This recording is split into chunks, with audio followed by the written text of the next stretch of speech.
about 3 years, almost 3 years exactly at the end of this month. But when I got started, I was like most people, living paycheck to paycheck. I had about $100 after I paid off my bills. So I couldn't afford for anything to go wrong. Any mistakes happened, I was messed up.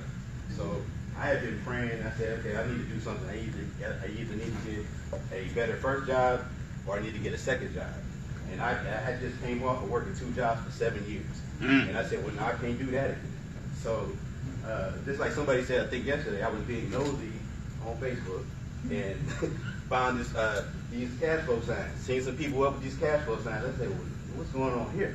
So I dug into it. And the first thing I saw, I think it might have been a video of Ivy, but they said that you're overpaying. Most 8 out of 10 people are overpaying their taxes, right? So they said on average it's about $300 per month. So I said, well, that's all I need. You know, extra $300 a month, that'll set me straight. So I did some research, found Cortez Springer online. All right. Signed up without even calling. I signed up the next day for $179.95. Signed up the next day, did my W-4 that day. That was a Friday. Turned my W-4 in on Monday, and then 2 weeks later, I got an extra $223 in my paycheck.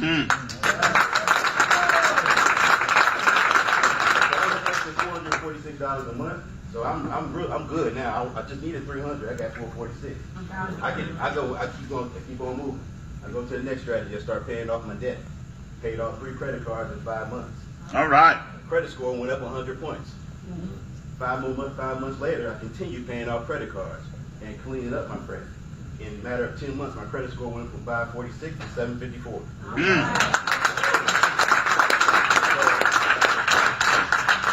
So in a matter of 12 months, I paid off $12,000 worth of debt. Credit score went up 208 points. And then that year, I was writing off my expenses. As Thurman just went over with you, I still got a $4,000 tax return in my first year, right? So, you know, a lot of people say, well, I don't want to correct my W-4 because I'm not going to get that tax return back. Now, we know that we're giving the government our money when we're giving that money away. So, you know, I always tell people, no, you don't want to do that. So that was one of the things I was thinking about, what was going to be my tax return. But I was keeping track of my expenses. I wasn't as good as Thurman is, but I was keeping track of my expenses. I still get that $4,000 back, right? All right. So before I joined myEcon, I was getting quoted on a car loan 24%. I got a 4% loan 10 months later. And that's something. I was looking at the cars I was looking at for 24% with about 6 years old with about 60,000 miles on it. I got a 1-year-old car with 9,000 miles on it. You know, and it was a deal. I got $10,000 off of it on top of that. So, so that was my first year. Fast forward, I've been investing. I built up my emergency fund, and then last October, I got laid off from my job. Unfortunately, right?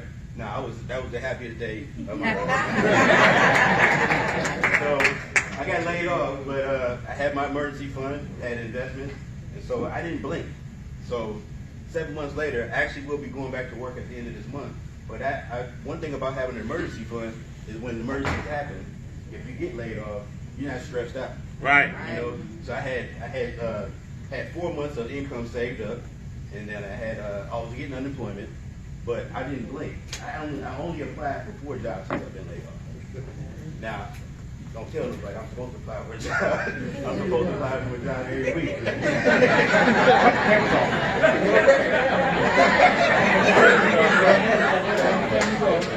But that being said, I've been able to focus on training my team, building the business.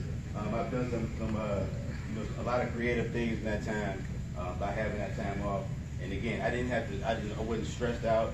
I wasn't freaking out about not having a job. Didn't miss a bill, didn't miss Christmas. Everything was taken care of because myEcon taught me how to prepare my finances in case something happens. So